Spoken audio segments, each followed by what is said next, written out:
everybody, I'm Victoria, and today I'm bringing you a summer book haul. I've been pretty good about buying books this year. I kind of went crazy last year and I have accumulated too many, to be honest. And so this year I had a goal of not buying that many books, and for the most part I've been good. I think with this book haul I was a little bit naughty, but I'm really excited to read all of these books. It's not too bad. I've got 10 books to show you, which I've collected kind of over the past month or two, and I hadn't bought books for quite some time. I'm actually not quite sure when my last book haul was, but I think this might only be my second book haul of the year. So I think I'm doing pretty good, all things considered. The first book that I have to talk about today is a brand new release that actually just came in the mail yesterday, and that is Recursion by Blake Crouch. If you're new to my channel, I read a new release every month, and so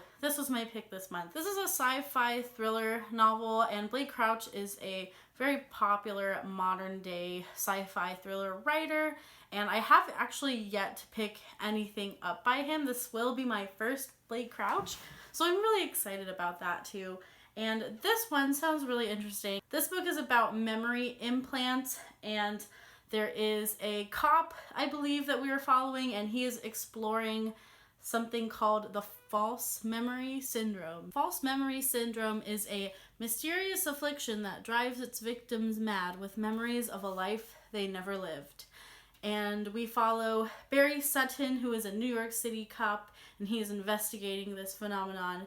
And there is a neuroscientist named Helena Smith, and she has dedicated her life to creating a technology that will let us preserve our most precious memories. And if she succeeds, anyone will be able to re-experience a first kiss, the birth of a child, the final moment with a dying parent. But obviously, something goes wrong.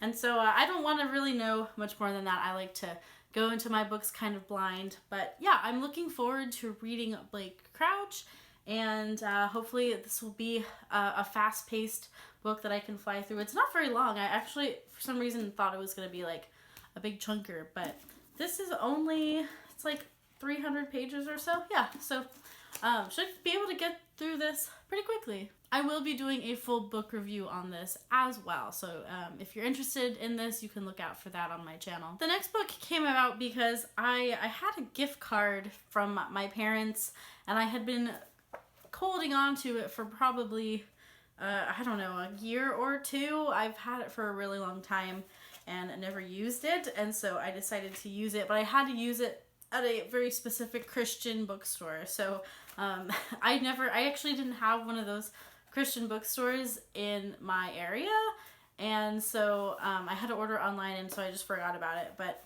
this is Sick of Me by Whitney Capps. I don't know a whole lot about this book, but I saw pretty good reviews for it. It says, "Our world is filled with fake facades, from the unrealistic filters used on social media to the holier-than-thou personas seen in certain hypocritical believers.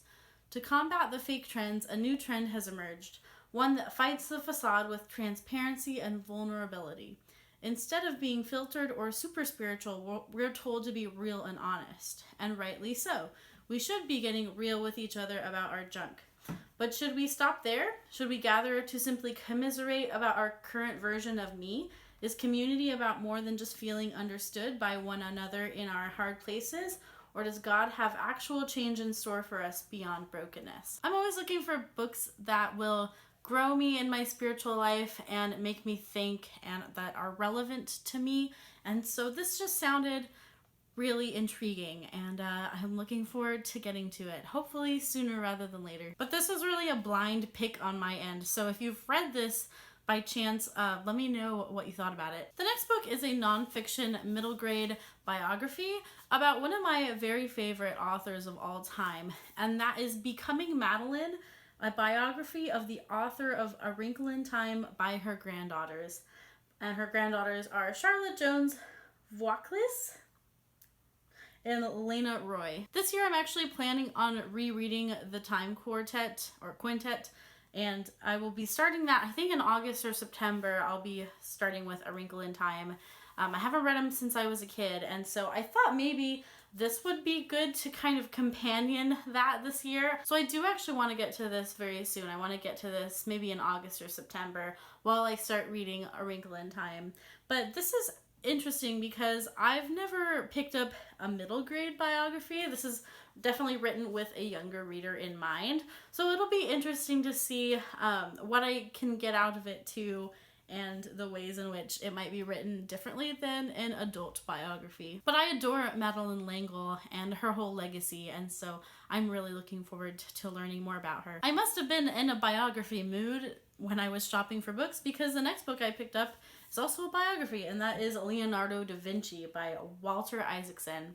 This is actually the same author who wrote the Steve Jobs biography, which I have also hauled and picked up and haven't read it yet. So I'm apparently just collecting his biographies. He's also done some famous ones on Albert Einstein and Benjamin Franklin. And so I saw this on Book Outlet and I thought I would pick it up and give it a try, but it's a big one. And I'm thinking maybe for Nonfiction November or something, I might pick this up. But Leonardo da Vinci, what more can I say? This is going to be a really interesting biography too, and I'm looking forward to it. Next up, we've got some fiction books that I've picked up, and the first of those being The 13th Tale by Diane Setterfield. This book follows reclusive author Vida Winter, famous for her collection of 12 enchanting stories, and she has spent the past 6 decades penning a series of alternate lives for herself. Now she's old and ailing, and she's ready to reveal the truth about her extraordinary existence and the violent and tragic past she has kept secret for so long. Calling on Margaret Lee, a young biographer troubled by her own painful history, Vida dissenters, not sure how you say that word, the life she meant to bury for good. Margaret is mesmerized by the author's tale of gothic strangeness, featuring the beautiful and willful Isabel, the Farrell twins Adeline and Emmeline, a ghost, a governess, a topiary garden, and a devastating fire. Together, Margaret and Vida confront the ghosts that have haunted them while becoming finally transformed by the truth themselves. So I feel like the synopsis is a little bit cryptic. I'm still not really sure what it's about, other than you're finding out about this author's life and also maybe the biographer's life. But yeah, this has lots of high praise and reviews, and so hopefully I can get to this sometime soon. Maybe I'll save it for Halloween. The next book I have to show you is the Puffin Classic Edition of Little Women by Louisa May Alcott. So this is kind of funny, but I always thought that I read Little Women, and I always would tell people like, oh yeah, I've read Little Women, but I realized I'd only read the kids' picture book version, which I still own, but this is obviously not the full version of Little Women, and so I haven't actually read it. For some reason in my head I was like, yeah, I've read Little Women, but this is a beautiful book, by the way, beautiful illustrations, but I'm excited to get to the actual unabridged version of Little Women. Little Women tells the story of Meg, Jo, Beth, and Amie. They are 4 sisters growing up in, I think, Victorian era, and they are growing up without a father and trying to lead a normal life as possible with a lack of money. I expect it'll be a charming story and that it will be a new favorite. I hope it is. The next book I have to show you is a book that I actually recently saw Booktuber Alex Black read, and she really enjoyed it, and I picked up a book of American Martyrs by Joyce Carol Oates.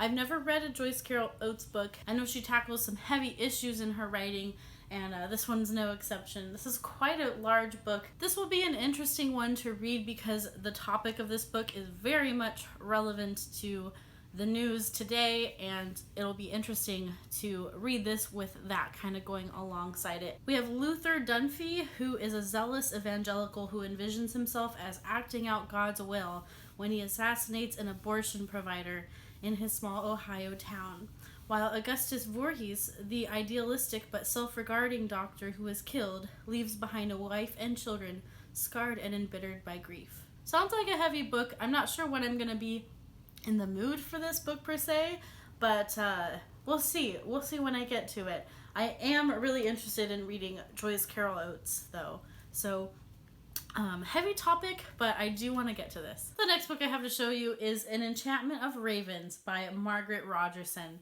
Margaret Rogerson recently came out with a new book this year, Sorcery of Thorns, and I originally wanted to pick up her new book, but then I saw this one on Book Outlet and I was like, let me start with her debut young adult novel. This book follows our main character named Isabel, and Isabel is a talented artist and painter, and she's recruited by the fair folk, which are those fairies? I'm not sure. Is this a fairy book? Maybe. I think so. The fair folk, they ask her to paint portraits, and these immortal creatures cannot bake bread or put a pen to paper without crumbling to dust. They crave human craft with a terrible thirst, and they trade valuable enchantments for Isabel's paintings. But then, when she receives her first royal patron, Rook, the Autumn Prince, Isabel makes a deadly mistake. She paints a mortal sorrow in his eyes, a weakness that could cost him his throne, even his life. And furious, he spirits Isabel away to his kingdom to stand trial for her crime, and it sounds like she becomes swept up in their world, in their kingdom. This book kind of got mixed reviews when it came out. It's very, very short, so that's kind of a pleasant surprise. I'm glad it's short. But I remember when it came out, I was attracted to the beautiful cover of this book. And so I'm hoping for good things out of this one. And the final two books I have to show you are the whole reason why I put in a Book Outlet order in the first place. So I have Gemina and Obsidio, the second and third book in the Illuminae files. I've actually already read Gemina because I did it on an audiobook like before it even came in the mail. And I have to say that might have been a little bit of a mistake. I don't enjoy the audio as much as I enjoy actually reading these books, because they're very visually impacting and unique. The audio is good also, but I find the dialogue a little bit cheesy in the audio, and so it just reads a little better on paper. But I've read Gemina already, and so Obsidio is next up. I will be getting to this, if not this month, definitely next month. So yeah, I'm excited to wrap up the Illuminae files. I've just had a great time reading these. These are just good fun. And if you don't know, these are sci-fi books. They're young adult sci-fi thrillers, and they're told in a sort of a series of documents and radio files and instant messages, and there are bad guys and good guys and spaceships and planets, and it's just a lot of fun. Those are all the books that I've picked up recently. I don't plan on buying any more books this summer. I have plenty to read. The only way I will buy more books is if I'm buying something to continue in a series. And for that, I probably won't do a haul because I'll just kind of buy it one at a time. But in this case, because I wanted these from Book Outlet, I was like, well, why not? Let's go ahead and order a whole bunch of books, even though I absolutely should not be doing that. But that's okay. We love books here, so I know you all understand. Let me know if you have read any of these books. I'd be curious to know. Thank you so much for watching my video. Be sure to subscribe if you would like to follow my bookish journey here on BookTube. But in the meantime, I will chat with you in the comments, and I hope you have a wonderful day. Bye-bye.